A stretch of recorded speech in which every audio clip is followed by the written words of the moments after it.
Buenos días, mi nombre es Selvin Mijangos y yo les voy a hablar sobre el caso práctico de la evidencia de auditoría.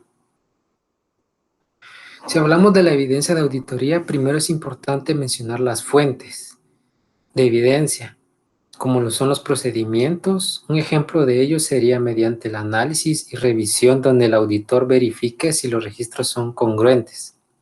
También lo que son las fuentes diferentes, como pueden ser las confirmaciones de terceros, ya sea por un informe de análisis y datos comparables, y lo que pueden ser las fuentes internas, como pueden ser las actas de reuniones o manifestaciones de la dirección.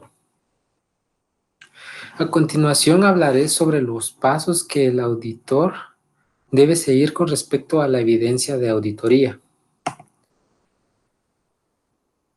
Primero que nada, el auditor o el equipo de trabajo debe coordinar las visitas a la empresa donde vayan a ejercer el servicio de auditoría.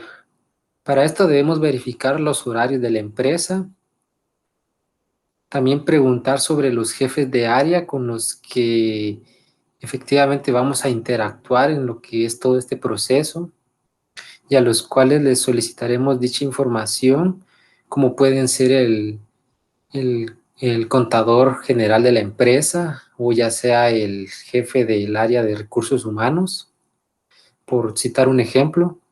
Y con eso ya damos inicio a lo que sería la recolección de la evidencia.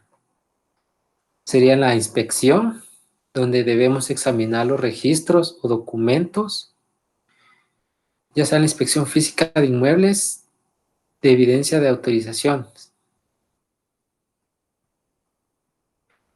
El auditor deberá solicitar los documentos que él requiera y de los cuales considere esenciales para poder llevar a cabo su trabajo. Con respecto a las observaciones, que sería de presenciar dicho proceso. Con esto nos referimos al conteo de inventario. Por ejemplo, si la auditoría se realizara en una empresa de electrodomésticos, para poder realizar dicho conteo sobre la existencia del almacén y de todo lo que ellos puedan llegar a poseer, sobre el equipo que manejan para sus ventas. Además que es un método para mejorar la exactitud y la fiabilidad del control de inventarios, y que consiste en contar la existencia del almacén agrupada según sea el criterio. Aquí podemos observar un modelo de carta a la gerencia o de gerencia, la cual, la cual como auditores nos ayuda para abordar diferentes temas de intereses para la alta de la gerencia, tales como puede ser el incumplimiento con las obligaciones tributarias, algún error de gestión en cualquiera de las áreas que estemos elaborando el proceso de auditoría. También lo que pueden ser las deficiencias en la elaboración de estados financieros o de los libros contables que estemos revisando. También los riesgos de continuación de la operación o ya sea la contaminación del ambiente.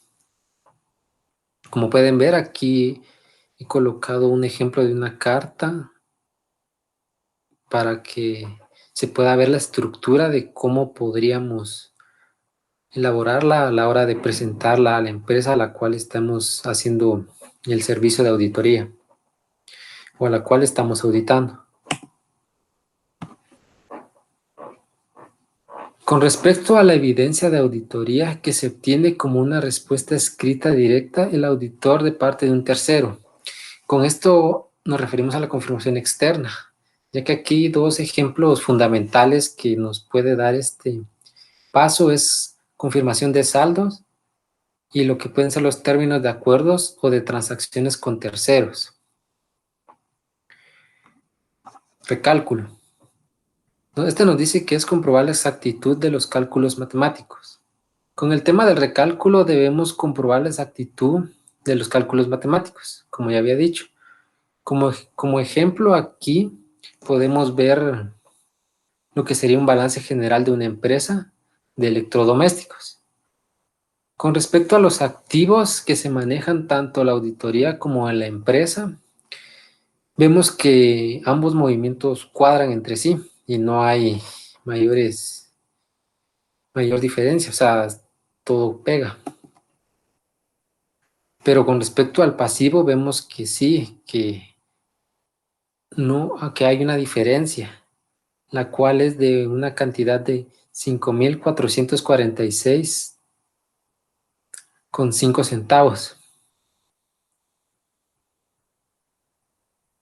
Aquí es donde nosotros como auditores debemos verificar qué es lo que pasó, eh, pedir nuevamente documentación, hablar con el contador general del por qué tuvimos esta diferencia, ya sea que ellos hayan cometido un error a la hora de hacer sus procesos del mes o del año más específico y tratar de solucionarlo a la mayor brevedad. La reejecución. Este nos dice que es la ejecución independiente por parte del auditor de procedimientos o controles. Con el tema de la reejecución implica la independencia por parte del auditor, ya sea de los procedimientos o de los controles que en origen fueron realizados como parte del control interno de la entidad. Aquí es donde debemos tomar en cuenta aspectos importantes, como puede ser la protección del patrimonio de la empresa, asegurar la calidad de la información, medidas para mejorar el rendimiento, garantizar que se cumpla la ley de las normativas. El procedimiento analítico, este nos habla de la evaluación de información financiera realizada mediante el análisis que nosotros como auditores hicimos de la empresa para la obtención de los datos y ver que todo esté en control. La indagación. Esta nos dice que la búsqueda de información a través de personas bien formadas dentro como fuera de la entidad.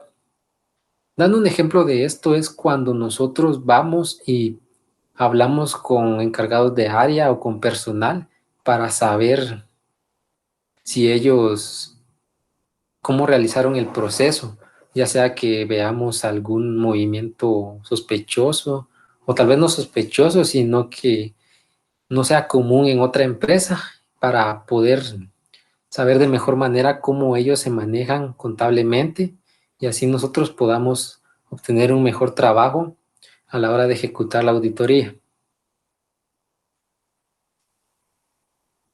Y con esto damos en concluido nuestro tema. Este fue el caso práctico. En el anterior video ya mostramos eh, lo que es lo teórico de nuestro tema de evidencia de auditoría. Esperamos que les haya servido. Gracias.